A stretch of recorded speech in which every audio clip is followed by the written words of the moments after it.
Hi guys, Abby Johnson here. So I wanted to talk about an article that I saw involving California and Gavin Newsom. Now, when I see Gavin Newsom, the only thing I can think of is, oh my gosh, you guys had an opportunity to vote him out in the recall election and you kept him in. What were you thinking? Anyway, but Gavin Newsom has sort of been in the news in the past few days because he made an announcement that with Roe v. Wade teetering back and forth and maybe with the possibility of overturning Roe, which is what we're hoping for, everything's going to go back to the states. And so he made this announcement that California, that his state of California will be a sanctuary state for abortion. I kind of thought, well, why not? I mean, you're the sanctuary state for illegal immigration and crime and high taxes and homelessness. So why not be the sanctuary state for abortion? Everything immoral. But anyway, then I thought sanctuary is probably not the right word. I mean, because when we look up definitions, sanctuary actually means a place of refuge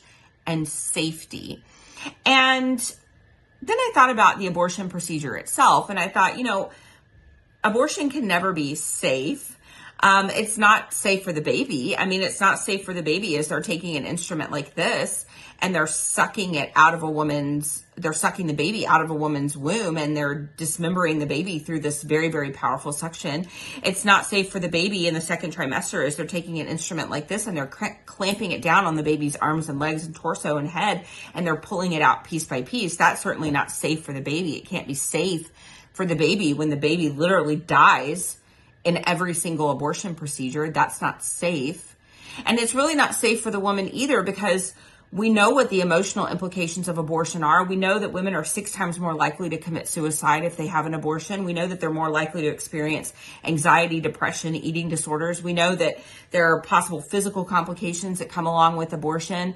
We know that there's increased risk of breast cancer. We know that there's increased risk of low birth weight and future pregnancies. We know that there's increased risk of hemorrhage. There's even an increased risk of death. There's a risk of death with an abortion. So, I mean, that doesn't seem safe either. So sanctuary doesn't really fit that doesn't really fit when you think about abortion.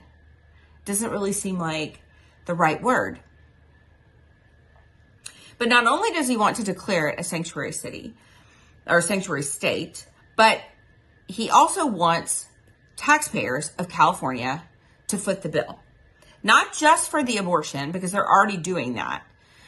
Taxpayers are already funding abortion in the state of California, but he also wants them to fund the lodging, the travel expenses. So he wants women from other states to be able to go to the state of California and have an abortion, and everybody from the state of California, all the taxpayers, to fund that woman's abortion.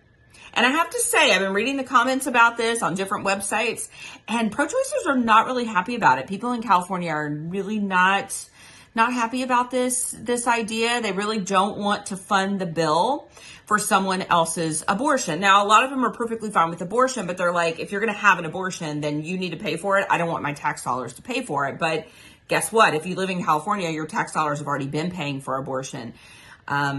Your federal dollars that you pay in, they're already going to Planned Parenthood and other places that perform abortion. So that ship has already sailed, but they're really objecting to the fact that they're going to have to pay for people coming from out of state to have abortions. That's seemingly where they draw the line. And I mean, I guess what I have to say to that is that this is what states' rights are about. That states will, if Roe v. Wade is overturned, that states will have the opportunity to make these really, really terrible decisions in their state. And what that means for us is that we have the opportunity to flee these states that are making these really, really terrible decisions. And that's what many, many people, that's what many conservatives, many pro-lifers are doing.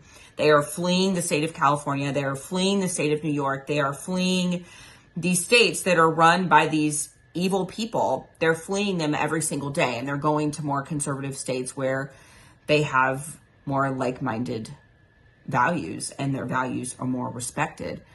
And sometimes we say, well, we want to stay and fight. We want to stay and fight. But sometimes we have to look at the fight and say, can this even be fixed? Can this even be resurrected? And I have to say that if this goes through, if Gavin Newsom actually makes it so that California is voted as a sanctuary state for abortion, it may be time, guys, to cut and run.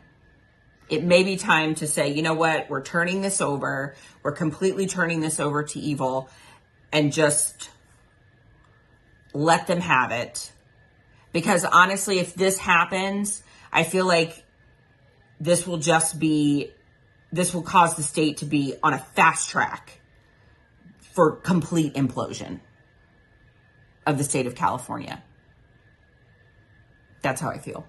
And I also feel like somebody should make a t-shirt or a bumper sticker or something that says, every bad idea comes from California, or every bad idea starts in California. Because I'm telling you, Gavin Newsom and the state assembly and the legislature, they have really come up with some doozies lately. So be praying, those of you that are in California. Those of us that are not in California, we're praying for you. But just know it's okay to cut and run.